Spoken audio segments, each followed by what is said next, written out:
It's Mother's Day 2021,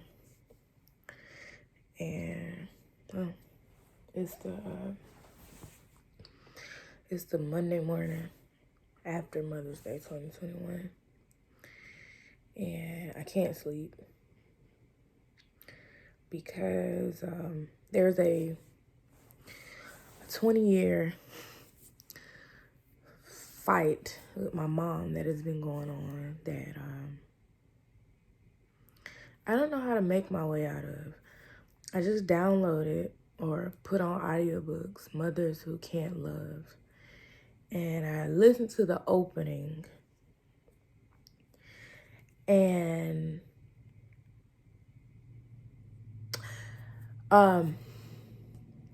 it's hard for me to just talk.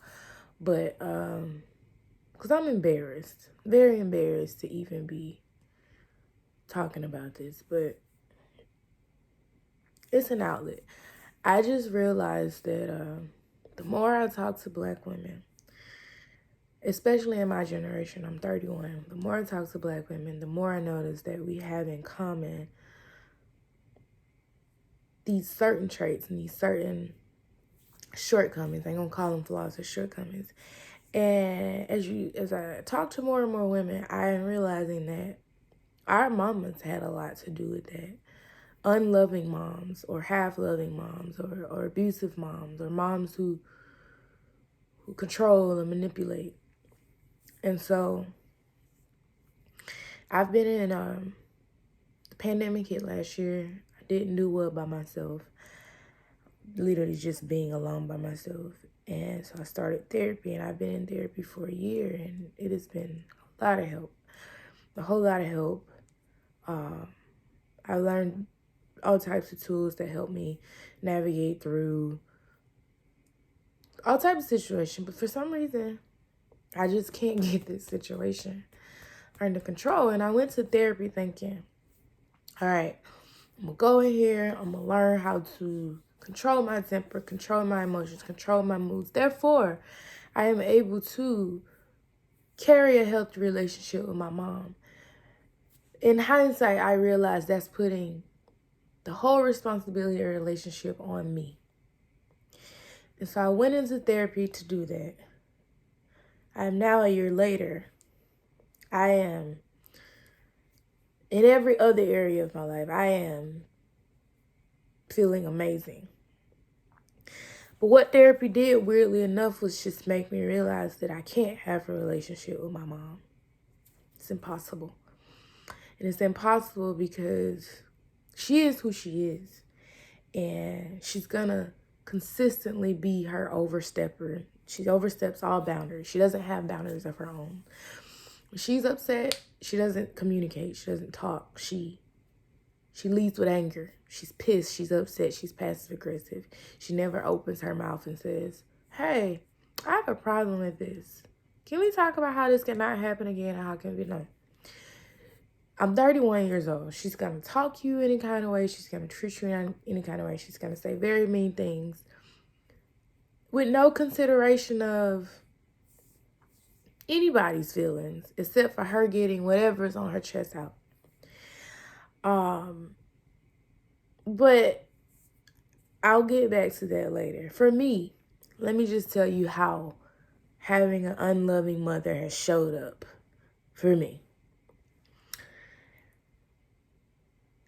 I had a baby at 19 thinking, all right, I'm gonna have this baby and it's gonna love me. Because I ain't have my mom, single mom, you know the story, single mom. Dad wasn't absent. Dad was very much present, but,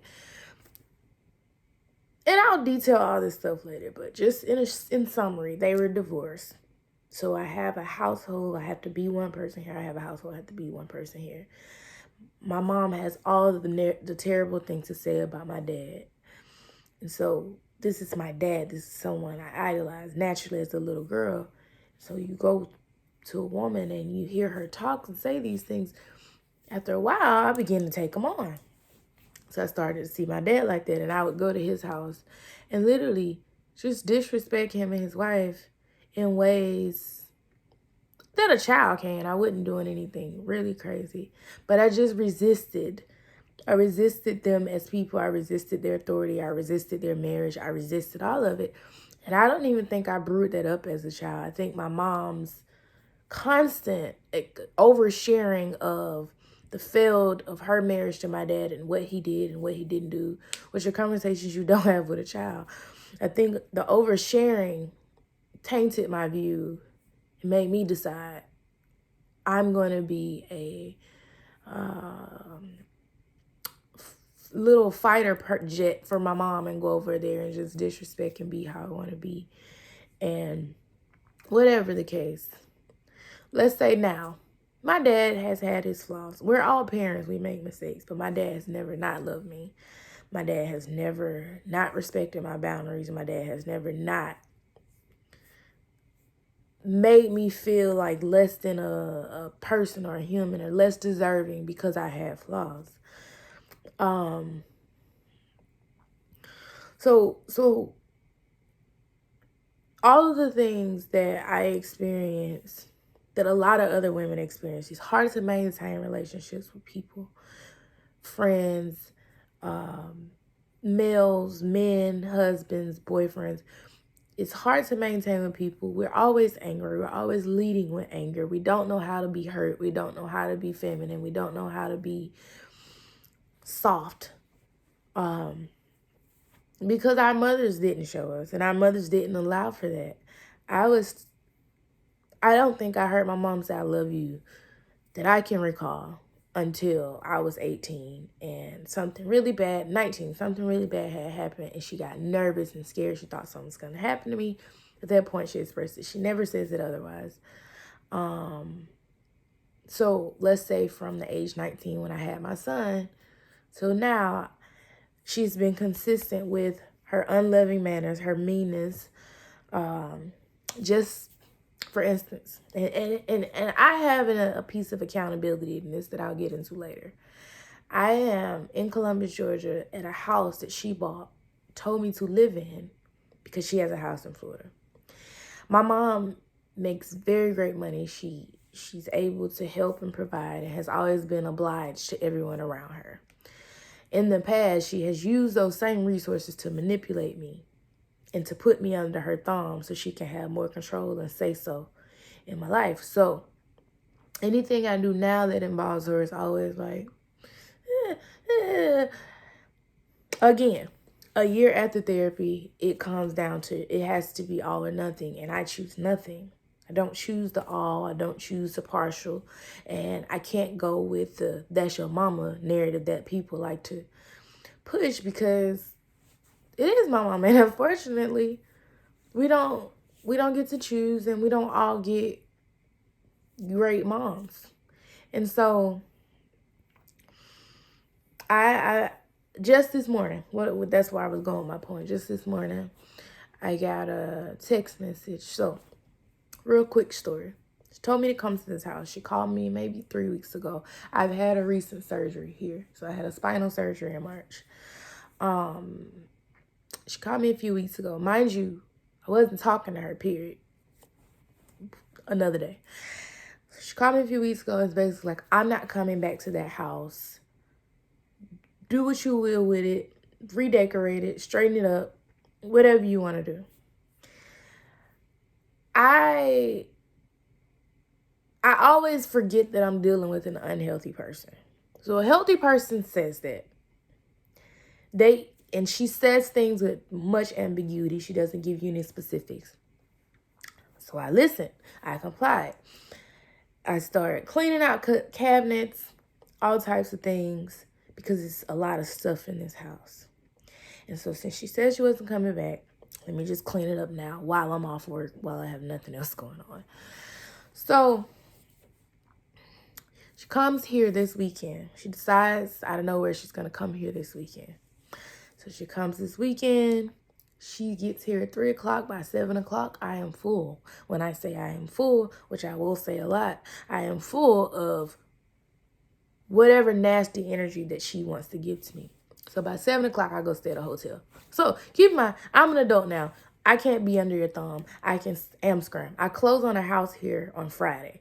So without even going into thinking, I have to get out of here. I have to be out of here. I have to get from under her things and under her guys. And I can't, because she can't have access to me. My mom having access to me is dangerous. Anyway, so back to story. So let me back up. Everything that I did here, everything that I took to Goodwill, everything I took down, everything I changed, I showed her everything before I did it, because I know she gets uncomfortable with those things. Showed her everything, told her everything that was going on, didn't do anything in secret. She gets here, walks through the house as if she hadn't seen any of it, and goes on a complaining spree, saying all types of whatever. So I eventually get full and I leave. And I don't say anything else. I don't talk. Actually, let me back up. Before I left, went to her, I said, hey, is there anything in this house that I need to replace or put back so you could be okay? And so she looks at me like I'm crazy and says, like, no. I said, okay. I said, well, you've been complaining since you've been here. And I said, you've been saying subtle, mean, rude things since you've been here. And I was visibly upset. I said, and then when I get like this, you call me crazy. And so she looks at me and she says, you're making stuff up. So at that point, whatever I'm feeling, however I'm feeling, she's not interested in it. She doesn't want to discuss it. She doesn't want to, she dismisses and invalidates whatever I'm feeling. I don't want to deal with it. Because it's not her perception. She doesn't believe in it. She doesn't want to deal with it. It's not valid. Okay, so I leave. I go to a hotel. So today is Monday morning, like I said. I get a text message at 1 a.m. that says, Paige, where's my mirror picture that was in the hallway? This hallway right here outside this door. Put my stuff back. Put my house back the way it was. I looked at it. Immediate, it's like blood flushes out of my body and I'm angry because the same hallway now has a Buddha picture with a plant there. And just 2 weeks ago, she said, oh, that looks nice. I like that.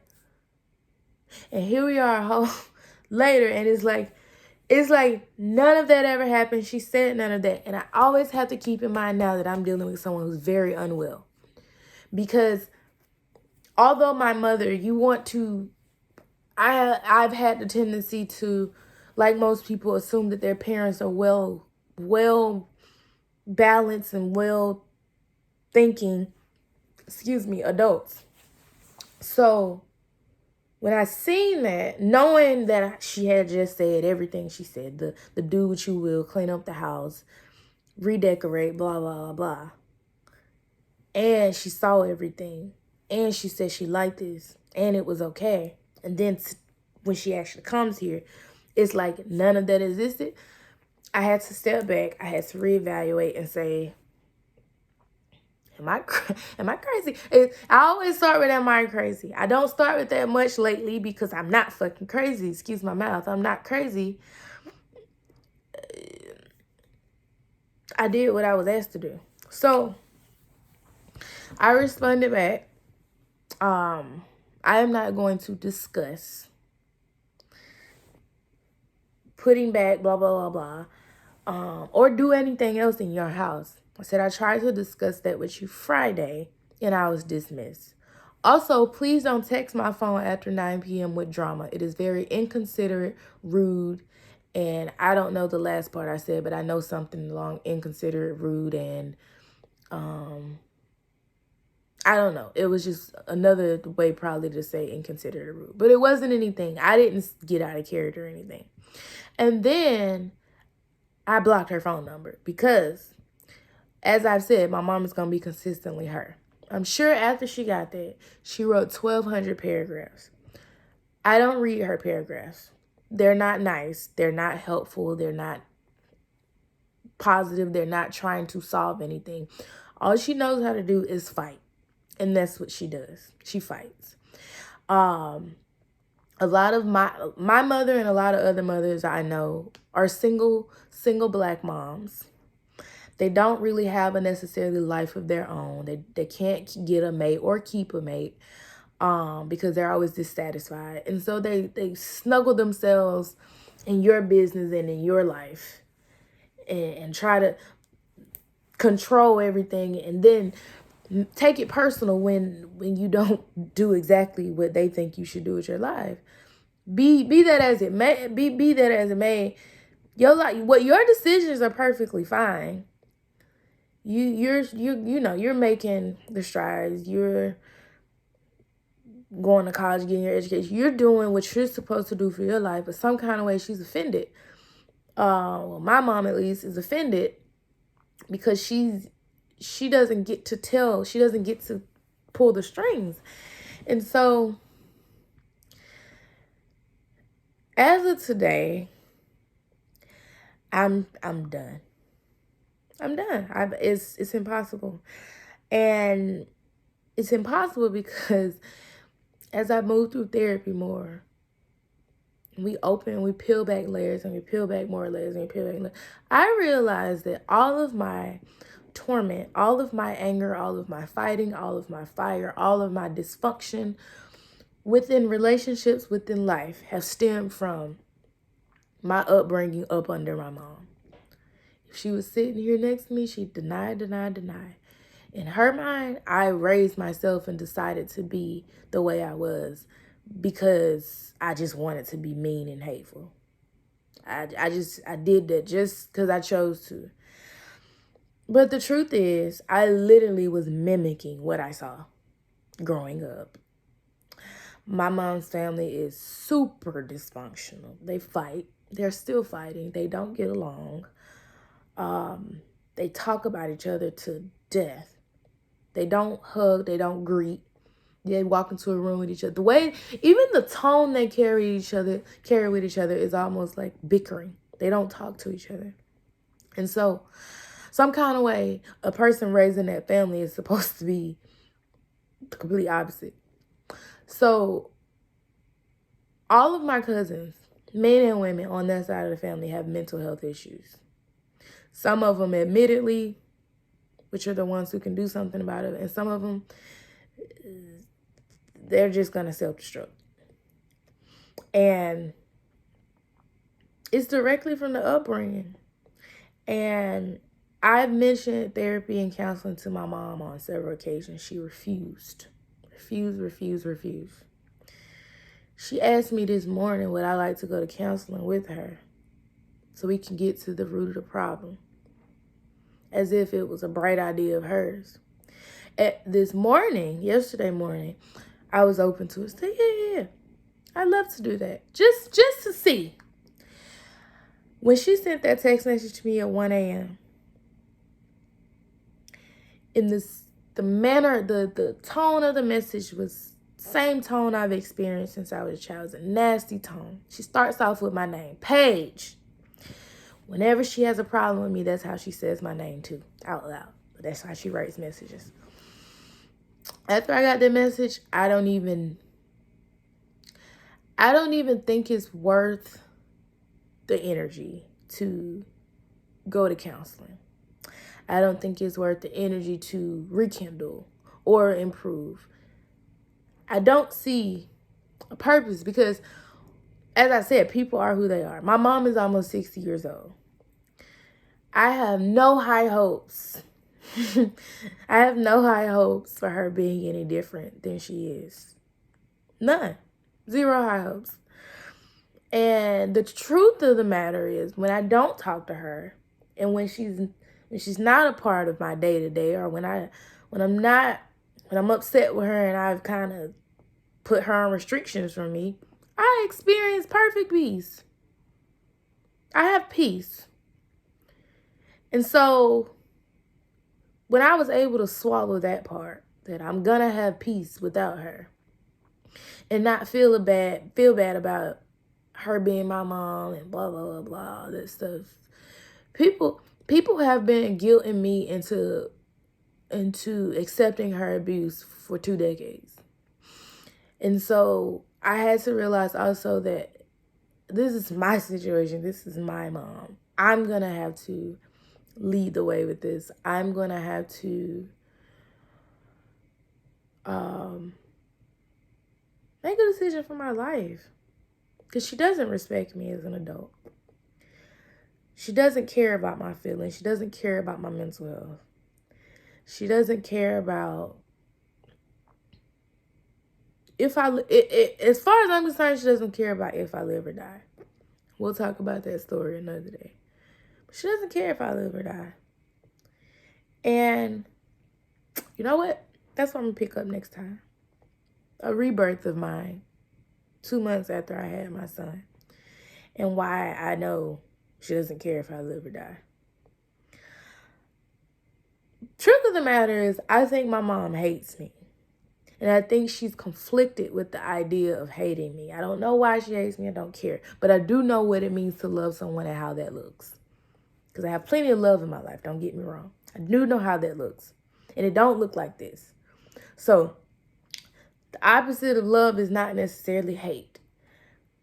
Disdain, whatever words you want to throw in there, but it's not love. And I'm sure of that. And I think she struggles with that, which is her own problem. But for my own safety, for my own peace, and for my own mental health, I just can't and I won't.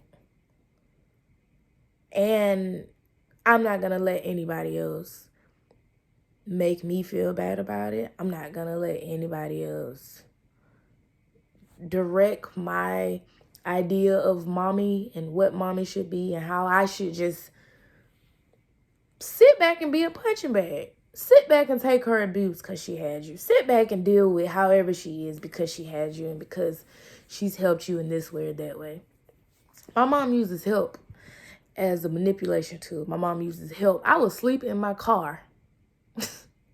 She used to tell people that Paige will sleep in her car before she asked me. I will. I'll sleep in my car before I ask, because that help that she tries to extend comes with all types of headaches and BS.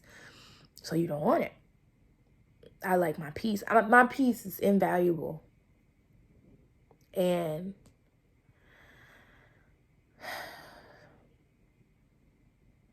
I just want to be delivered from this. I don't want it to be a little dark cloud over me anymore. I can't move into my next phase of life. I can't keep growing mentally with this little dark cloud with my mom over it, because more than anybody, she knows that I haven't been okay in the past. And I've had to work really hard to be okay. Does that stop her from sitting around gaslighting me to death? No. She only cares about herself, her thoughts, her perception, and what she wants and how she wants things. That's all she ever cares about. She doesn't care about how anybody else feels. She thinks she's smarter than everyone else, and she thinks she has the best idea for everyone else's life, and doesn't even live in people's shoes with some kind of way, whatever the case. So, next time I'll start with the rebirth. And I'll consider this in itself some form of rebirth. Like, I have to heal myself out of this mother wound. I have to heal myself out of this mother wound. And if I don't, the results will be and can be very disastrous. I've seen it. I've lived it. I've done it. This mother wound has dragged me to hell. In love, out of love. As a parent, I'm a mom myself. I have a 12-year-old. Has dragged me to hell. And so, no more. No more.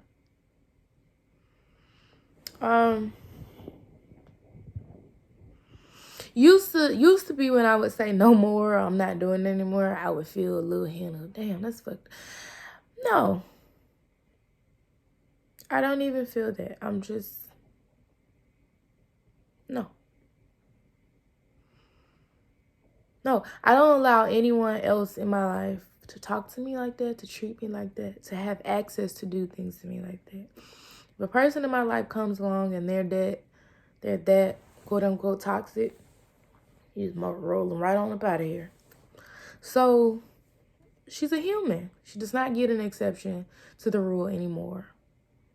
She does not get to piss all over my life and piss all over my mental health. She doesn't get to do that anymore.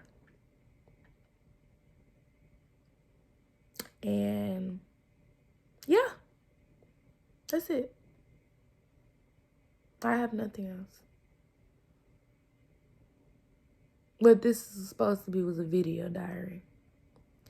Because I'm sure everyone in my life is quite tired of hearing about my mom. I'm tired of talking about it. So instead of beating their ears off, come here, tell my phone. Whatever the case, I gotta heal this mother wound. And I think a lot of Black women my age have to heal their mother wound to be okay in life. So you can check into marriage, or if that's what you want, or healthy relationships. Some people are married, but they still ain't in the most healthy place. So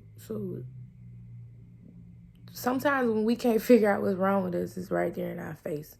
And it took me years to figure out that it was right there in my face all the time. Because therapy didn't start off about my mom. Therapy ended up there on accident as we peeled. Because that was a problem. And I never knew. I never thought to say, she drive me crazy. And she ain't the nicest person. But I can't get along with my boyfriend. And I can't accept authority over here. Or I'm anxious. I can't sleep. It was all right there. That's the root. She's the root of the problem. The problem that she wants to find the root of is her lack of accountability, her lack of wanting to change, her lack of wanting to approach this relationship differently, but wanting the relationship to be different. Okay, good night. I'll be back another day.